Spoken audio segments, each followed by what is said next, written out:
Hello, Surabhi किचनमध्ये तुमचं स्वागत आहे। आज आपण चिंबोरा भरीत बनवणार आहे। त्यासाठी लागणारे साहित्य बघूया। इथे मी 3 चिंबोरी घेतलेले आहेत। ते बघा, साफ करून घेतलेले आहे स्वच्छ एकदम। बेसन, तांदळाचं पीठ, वाटण घेतलेलं आहे। ओलं खोबरं, आलं, मिरची, लसूण, कोथिंबीरचं वाटण करून घेतलेलं आहे। गरम मसाला, हळद, मीठ। आता इथे मी एक पॅन घेतलेला आहे। त्याच्यात आता आपण बेसन घेणार आहोत।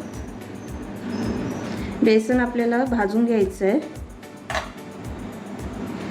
आता आपण बेसन 5 मिनिटं आपण बारीक गॅसवर भाजून घेणार आहोत। आता इथे आपला बेसन भाजून झालेला आहे। आता आपण एका प्लेटमध्ये काढून घेऊया। आता आपण याच्यातच तांदळाचं पीठ आपण भाजून घेऊया। तांदळाचं पीठ पण आपण 5 मिनिटं भाजून घेणार आहोत। ते आपलं तांदळाचं पीठ पण भाजून झालेलं आहे। आता आपण एका प्लेटमध्ये काढून घेऊया। आता इथे मी तेल टाकून घेते याच्यात। आता इथे तेल गरम झालेलं आहे। आता आपण हे वाटण सर्व टाकून घेणार आहोत। तर हे वाटण पण आपण शिजवून घेणार आहोत। आता इथे वाटण पण चांगलं शिजून झालेलं आहे। आता आपण बेसन आणि तांदळाचं पीठ टाकून घेणार आहोत। बेसन आणि तांदळाचं पीठ वाटणामध्ये मिक्स करून घ्यायचं आपल्याला। थोडीशी हळद, गरम मसाला, लाल तिखट, चवीपुरतं मीठ। आता हे सर्व मिक्स करून घ्यायचं आपल्याला। चिंबोऱ्याचं भरीत बनवायला आपल्याला पीठ तयार झालेलं आहे। पीठ थोडंसं थंड झालं की आपण चिंबोऱ्यामध्ये भरून घेऊ। इथे मी एक चिंबोरा घेतलेला आहे। इथे सर्व स्वच्छ साफ करून चिंबोरा घेतलेला आहे।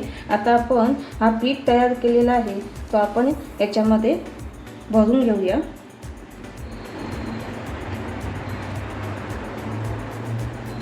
अशा प्रकारे आपल्याला पीठ भरायचं आहे।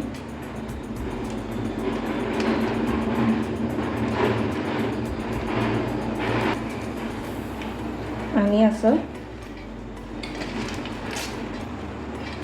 पॅक करून घ्यायचं आपल्याला। हे बघा, अशा प्रकारे आपल्याला पॅक करून घ्यायचं आहे।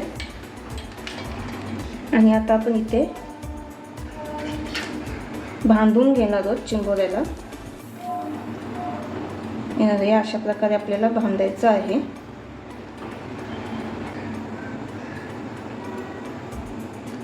आता इथे बांधून झालेला आहे चिंबोरा। आता आपण बाकी आपले चिंबोरे आहेत ते पण आपण भरून घेणार आहोत असेच। आता इथे पॅन गरम झालेला आहे। त्याच्यात आता आपण तेल टाकून घेऊया। तेल गरम झालेलं आहे। आता आपण चिंबोरी एक एक याच्यामध्ये टाकून घेऊया।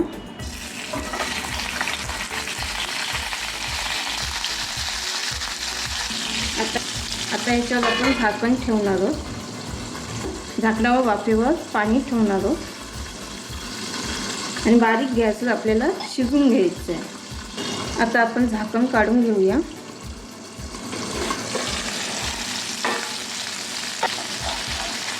आणि चिंबोरी पलटून घ्यायची आहे।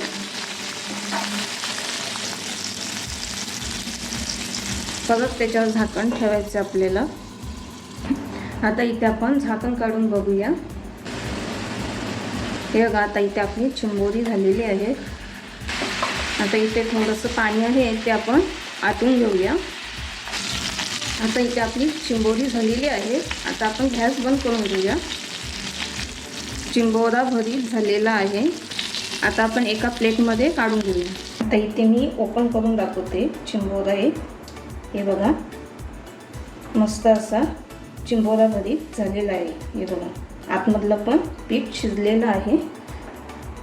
तुम्हाला ही रेसिपी आवडली असेल तर लाईक करा, शेअर करा, कमेंट करा, सबस्क्राईब करा।